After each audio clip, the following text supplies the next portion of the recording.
Alright mga idol, kumusta na kayo? May content ka na ba? Yung simple content ba hinahanap mo? Ba, tamang-tama yung pinuntahan mong video. Pag-aralan natin kung paano gumawa ng mga simple content. Tara na, eto na siya.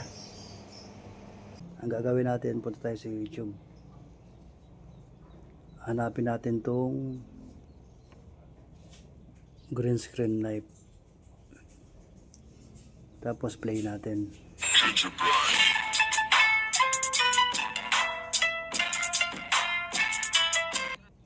Bali yan ang kukuhanin natin.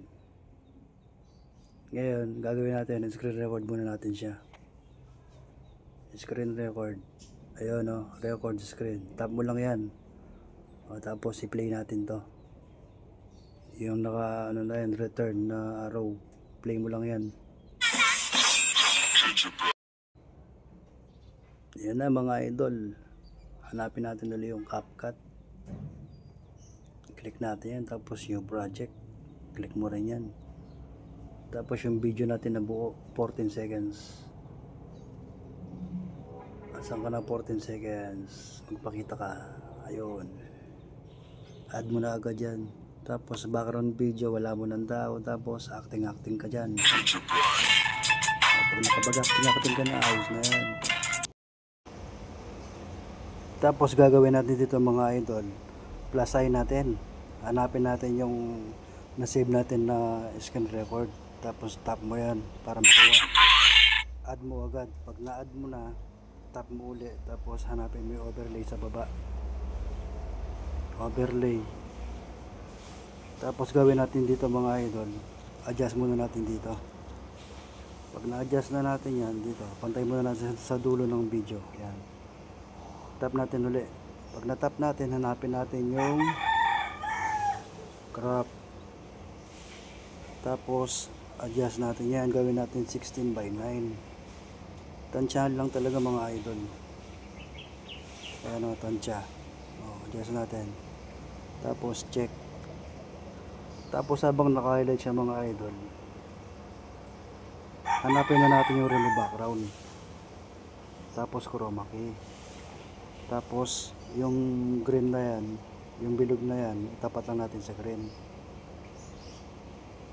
Ayan nawala, diba? Tapos check natin.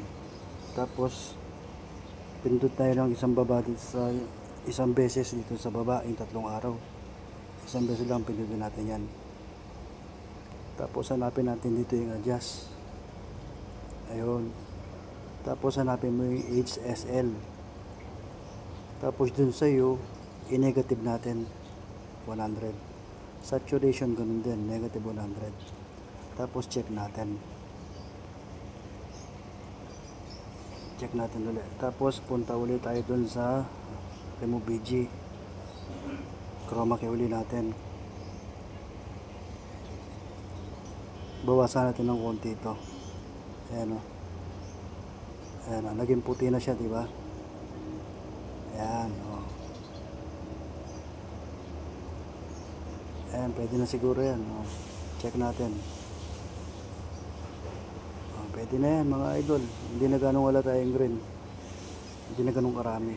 Tapos gagawin natin, forma na natin to habang naka-highlight. Yung in-screen record natin, i-forma na natin dito banda para makita natin kung saan siya mismo gagalaw. Tapos tap natin yung mismong video, yun tayo mismo yung acting natin. Ayan, lalakad, acting. Pagdating doon, okay na yan. Tap natin to uling yung na-screen record natin na knife green screen. Ayan, diba? Pag bitaw niya, yun. Pagka ganun ng kamay niya, yun. Diba? Adjust pa natin ng konti. Dito banda siguro. Ayan. Yan diba? Tapos yung sobra, buburay natin yung sobra. Click natin yan. Tapos split. Tapos delete. Ganun sa ending, delete na natin yung ending. Tignan natin ha.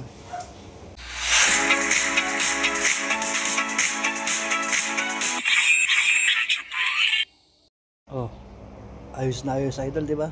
May natutunan ka sa video. Paki-follow mo naman ako para laging updated sa mga video ginagawa ko ng simpleng content. Paki-like and share mo na rin. Alright.